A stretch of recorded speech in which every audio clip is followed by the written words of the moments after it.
Bienvenido, alma gentil, a un nuevo encuentro con el pasado. Esta noche, te invito a viajar a un mundo de castillos, caballeros y coronas, un mundo donde la gloria y la tragedia caminan de la mano.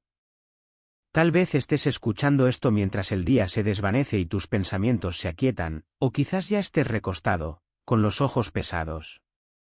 Sea como sea, me alegra que estés aquí. Me encantaría saber desde dónde me escuchas y qué hora es para ti. La idea de esta historia viajando por el mundo siempre me arranca una sonrisa. Si estas travesías nocturnas por la historia te traen calma, no olvides suscribirte. Hay tantas noches tranquilas por delante, tantos secretos del pasado esperando ser desvelados entre susurros. En este relato, vamos a desentrañar una historia tan fascinante como inquietante. La del rey medieval cuya muerte fue tan extraordinaria como su vida. Hablamos de Guillermo I de Inglaterra, conocido como Guillermo el Conquistador, cuyo funeral en 1087 se convirtió en una escena que nadie pudo olvidar. Imagina por un momento las piedras frías de una abadía normanda, el eco de pasos sobre losas milenarias, el aroma del incienso mezclándose con algo menos celestial. Piensa en los nobles reunidos, vestidos de luto, sus rostros pálidos bajo la luz vacilante de las velas. Todos esperaban rendir un último homenaje al hombre que había conquistado Inglaterra, que había cambiado para siempre el curso de la historia europea. Ninguno sabía que estaban a punto de presenciar algo que los perseguiría en sus pesadillas. Pero esta no es solo una historia de un final grotesco, es un reflejo de la humanidad, el poder y la fragilidad, incluso en los más grandes. Es la crónica de cómo un guerrero invencible, un estratega brillante, un rey que había doblegado naciones enteras, se enfrentó a su enemigo más implacable, la mortalidad misma. Y en su derrota final, nos enseñó que ni el poder más absoluto puede escapar de las leyes más básicas de la naturaleza. Guillermo el Conquistador había vivido una existencia épica. Había cruzado el Canal de la Mancha con una flota de guerra, había plantado cara a Harold Godwinson en Hastings. Había transformado Inglaterra desde sus cimientos. Pero el destino, ese titiritero caprichoso, le reservaba una última lección de humildad. Prepárate para adentrarte en la Normandía y la Inglaterra del siglo XI, donde un rey forjó un legado con sangre y acero, solo para que su último adiós se convirtiera en un espectáculo macabro. Donde las lágrimas de duelo se transformaron en gritos de horror, y donde la pompa real dio paso a una escena que ningún cronista medieval pudo describir sin estremecerse.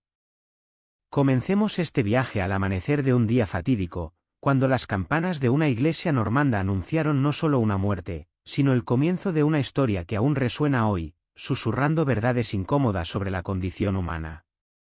Imagina el año 1087, en la ciudad de Caen, en Normandía. El sol apenas despunta sobre los muros de piedra de la abadía de Saint-Étienne, donde los monjes entonan cánticos matutinos con voces que tiemblan imperceptiblemente. Pero hoy, el aire está cargado de un silencio opresivo que penetra hasta los huesos. Guillermo el Conquistador, el hombre que cruzó el Canal de la Mancha y conquistó Inglaterra en 1066, ha muerto. Su cuerpo yace en un lecho de piedra, rodeado de nobles, clérigos y sirvientes, todos preparándose para un funeral digno de un rey, sin sospechar que están organizando su propia pesadilla. En los pasillos de la abadía, los susurros se extienden como la peste. Los cortesanos intercambian miradas nerviosas mientras fingen mantener la compostura. Algunos se persignan discretamente, otros aprietan pañuelos perfumados contra sus narices con creciente desesperación. El abad, un hombre de rostro severo y manos temblorosas, intenta mantener el orden, pero incluso él evita acercarse demasiado al catafalco. En las cocinas, los cocineros preparan el banquete funerario con movimientos mecánicos, pero muchos han perdido el apetito desde que llegó la noticia. Guillermo no era un hombre común, ni siquiera en la muerte. Fornido, de rostro curtido por la guerra, había unificado dos reinos bajo su puño de hierro. Su victoria en la batalla de Hastings lo convirtió en leyenda, pero su reinado estuvo marcado por rebeliones sangrientas, traiciones que mancharon de rojo los salones de su corte, y un control feroz que hizo temblar a medio continente. Era un gigante entre mortales. Un estratega cuya sombra se extendía desde las brumas de Escocia hasta los viñedos de Francia. Sin embargo, su muerte no fue en el campo de batalla, envuelto en gloria y acero, sino en un lecho, tras una herida sufrida durante un asedio en Francia. La ironía era cruel: el hombre que había sembrado la muerte en docenas de campos de batalla, que había visto caer imperios bajo su espada, sucumbía a una herida aparentemente menor. La causa exacta sigue siendo un misterio que los cronistas debaten hasta hoy. Algunos dicen que fue una infección que se extendió por su cuerpo como fuego líquido, otros que una caída de su caballo le destrozó los órganos internos con la fuerza de un ariete. Los últimos días de Guillermo fueron un descenso al infierno. Deliraba en su lecho, gritando órdenes a ejércitos fantasmas, maldiciendo a enemigos que ya llevaban décadas bajo tierra. Sus hijos se turnaban junto a su lecho, pero el olor que emanaba del rey moribundo era tan penetrante que incluso el amor filial tenía sus límites. Los médicos, con sus sangrías y pociones, no eran más que charlatanes vestidos de sabiduría ante el enemigo más implacable.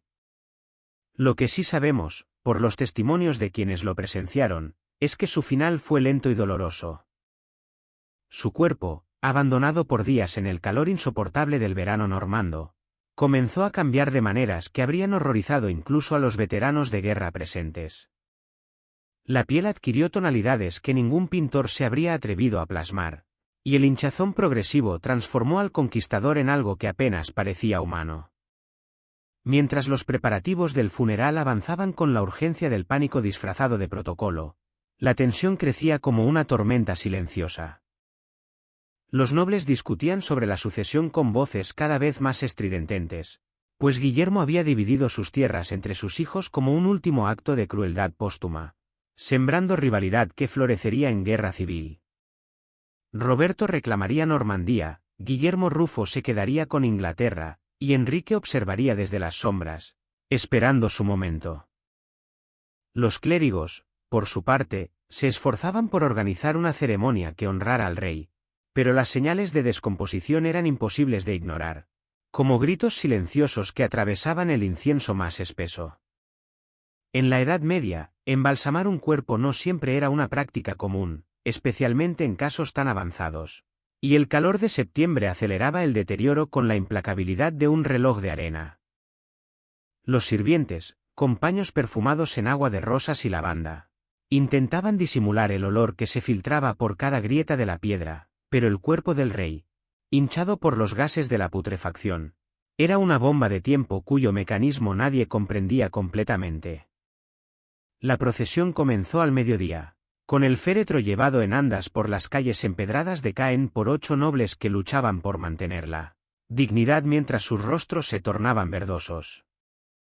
La multitud se agolpaba, algunos para rendir homenaje al conquistador, otros movidos por esa curiosidad mórbida que despierta la muerte de los poderosos. Las campanas repicaban con solemnidad fúnebre, y los cánticos litúrgicos llenaban el aire como lamentos de los ángeles. Pero bajo la solemnidad aparente, algo iba terriblemente mal. El cuerpo de Guillermo, vestido con sus mejores galas reales, la corona reposando sobre su frente hinchada, estaba a punto de revelar una verdad incómoda que ningún protocolo real había contemplado. Incluso los reyes son mortales, y la muerte no respeta coronas, títulos, ni la vanidad de los vivos que pretenden controlarla. El interior de la abadía de Saint-Étienne estaba abarrotado como nunca antes en su venerable historia. Nobles de toda Normandía, obispos vestidos con sus mejores ornamentos, caballeros veteranos que habían luchado junto al conquistador en docenas de batallas, todos se apretujaban en los bancos de madera pulida por siglos de oraciones. El aire era denso, no solo por la cantidad de cuerpos, sino por una tensión palpable que parecía emanar de las mismas piedras. El féretro de Guillermo descansaba frente al altar mayor, ese mismo altar donde había jurado conquistar Inglaterra 2 décadas atrás, ahora testigo silencioso de su humillación final. Las velas titilaban nerviosas, como si incluso el fuego temiera lo que estaba por venir, proyectando sombras danzantes sobre las paredes de piedra que habían visto coronaciones y juramentos, pero nunca algo como esto. El obispo Gilberto de Lisieux, con su voz grave que había resonado en 100 ceremonias solemnes, entonaba las palabras del requiem con una cadencia cada vez más forzada. Sus ojos, entrenados para mantener la compostura en cualquier circunstancia, traicionaban una inquietud creciente. Un murmullo inquieto recorría la multitud como una plaga susurrante. Comenzó en las filas traseras, donde los nobles menores intercambiaban miradas de alarma creciente, y se extendió hacia adelante como ondas en un estanque maldito. El olor era más que insoportable, era una afrenta a los sentidos que traspasaba cualquier perfume, cualquier incienso, cualquier intento humano de disimular lo que la naturaleza había decretado. Muchos se cubrían el rostro con pañuelos empapados en agua de rosas, pero era como intentar detener una tormenta con un parasol. La condesa Matilde de Flandes, viuda del rey, permanecía en primera fila con un control sobrehumano, pero sus nudillos blancos sobre el rosario delataban su verdadera condición. Junto a ella, Roberto Courteheuse, el hijo mayor, apretaba los dientes con una furia que no sabía si dirigir contra su padre muerto, contra Dios, o contra el destino mismo. Su hermano Guillermo Rufo había abandonado discretamente la ceremonia minutos antes, alegando una indisposición súbita que nadie se atrevió a cuestionar. Entonces, como si el universo hubiera estado esperando el momento más solemne, llegó el instante de colocar el cuerpo en el sarcófago de piedra, esa obra maestra tallada especialmente para el rey por los mejores artesanos normandos. Habían trabajado durante semanas en cada detalle, cada símbolo de poder, cada inscripción latina que proclamaría la gloria eterna de Guillermo. Nadie había considerado que el ocupante podría no caber. Los monjes, con rostros que habían perdido todo color natural, comenzaron la maniobra que debería haber sido sencilla. El hermano Anselmo, veterano de 1000 rituales funerarios, dirigía la operación con manos que por primera vez en su vida religiosa temblaban visiblemente. El hermano Tomás, al otro extremo del cuerpo real, había cerrado los ojos y murmuraba oraciones que sonaban más como súplicas desesperadas. El cuerpo de Guillermo, hinchado hasta alcanzar proporciones que desafiaban la comprensión, se resistía al confinamiento final. No era solo una cuestión de tamaño, era como si el mismo cadáver se rebelara contra su destino, negándose a aceptar los límites que en vida había trascendido. Los gases acumulados en su interior habían transformado al conquistador en algo que parecía más globo grotesco que resto humano. La escena, que sería narrada por cronistas como Orderic Vitalis con una mezcla de horror y fascinación morbosa, se volvió caótica en cuestión de segundos. Los monjes, desesperados por cumplir con su deber sagrado, comenzaron a presionar el cuerpo hacia el interior del sarcófago. Era una imagen que habría resultado cómica si no hubiera sido tan profundamente perturbadora. Hombres de Dios luchando contra las leyes de la física para encajar a un rey muerto en su caja final. Al intentar forzar el cuerpo en el sarcófago, aplicando una presión que en cualquier otra circunstancia habría parecido sacrílega, el límite fue alcanzado. La presión acumulada durante días de descomposición encontró finalmente su escape. Con un sonido que ninguno de los presentes olvidaría jamás. Un ruido que los cronistas describirían como el grito de la tierra abriéndose, el abdomen del rey reventó. No fue una explosión silenciosa, fue un espectáculo sensorial completo que involucró todos los sentidos en una sinfonía de horror. Un torrente de fluidos que había sido el interior de un conquistador se derramó sobre las piedras sagradas, mientras un hedor que parecía emanar directamente del infierno se extendió por la abadía como una nube tóxica. El pánico se apoderó de la iglesia con la velocidad de un incendio. Algunos nobles, esos mismos hombres que habían enfrentado ejércitos sin pestañear, huyeron hacia las puertas como niños aterrorizados, pisoteándose unos a otros en su desesperación por escapar. Otros se quedaron paralizados, sus mentes incapaces de procesar lo que sus ojos acababan de presenciar. Los monjes, horrorizados pero atados por su deber, intentaron mantener el orden mientras luchaban contra sus propias náuseas. Las velas se apagaron por la corriente de aire generada por la estampida, sumiendo la escena en una penumbra fantasmal que solo intensificaba el horror. El funeral de un rey, que debía ser un acto de gloria y reverencia, Se convirtió en un espectáculo grotesco que ningún protocolo real había contemplado. Un recordatorio brutal de que la muerte no respeta coronas ni ceremonias. Pero este momento, por más macabro que fuera, revela algo profundo sobre la Edad Media y sobre la condición humana misma. En una era donde el poder de un rey era considerado casi divino, donde Guillermo había sido visto como el brazo ejecutor de la voluntad celestial, la muerte del conquistador mostró que ni siquiera los más grandes escapan a las leyes más básicas de la naturaleza. Su explosión no fue solo física, fue simbólica, un colapso definitivo de la imagen de invencibilidad que había cultivado durante décadas de reinado absoluto. Y en ese caos, entre los gritos y el horror, los presentes se enfrentaron a una verdad universal tan vieja como la humanidad misma: la muerte iguala a todos, reyes y campesinos por igual, conquistadores y conquistados, en una democracia final que ningún poder terrenal puede desafiar. El caos en la abadía dio paso a un silencio sepulcral que parecía emanar de las mismas piedras, como si toda la estructura hubiera quedado traumatizada por lo que acababa de presenciar. En ese silencio pesado, más denso que el incienso más espeso, se podía oír el goteo constante de los fluidos reales sobre las losas sagradas, un macabro metrónomo que marcaba el compás de la incredulidad. Los monjes supervivientes, aquellos que no habían sucumbido al horror o huido despavoridos, se movían como autómatas, sus rostros pálidos reflejando el shock de una experiencia que ningún manual monástico había contemplado. El hermano Anselmo, veterano de 1000 ceremonias funerarias, se encontró dirigiendo la operación de limpieza más surrealista de su vida religiosa. Con manos que aún temblaban, organizó a los novicios más jóvenes para que trajeran cubos de agua bendita, paños limpios, y suficiente incienso para purificar no solo la abadía, sino todo el condado de Caen. La ironía no se le escapaba. Estaba literalmente recogiendo los restos de un rey que había conquistado naciones. Los monjes, recuperando la compostura con esa disciplina férrea que solo años de vida conventual pueden forjar, cubrieron apresuradamente el cuerpo destrozado con las telas más finas que pudieron encontrar. Pero las sedas bordadas con hilos de oro no podían ocultar completamente lo que había ocurrido. Continuaron la ceremonia con una determinación que rayaba en lo heroico, recitando oraciones latinas que adquirían nuevos significados después de lo vivido, aunque la mayoría de los asistentes ya había abandonado la iglesia en una estampida que parecía más una retirada militar que una salida ordenada. El sarcófago fue sellado finalmente, pero no antes de que varios artesanos tuvieran que improvisar reparaciones para acomodar la nueva realidad física del ocupante. Las juntas fueron reforzadas, se añadieron sellos extra, y algunos susurraban que habría sido más apropiado usar hierro que piedra.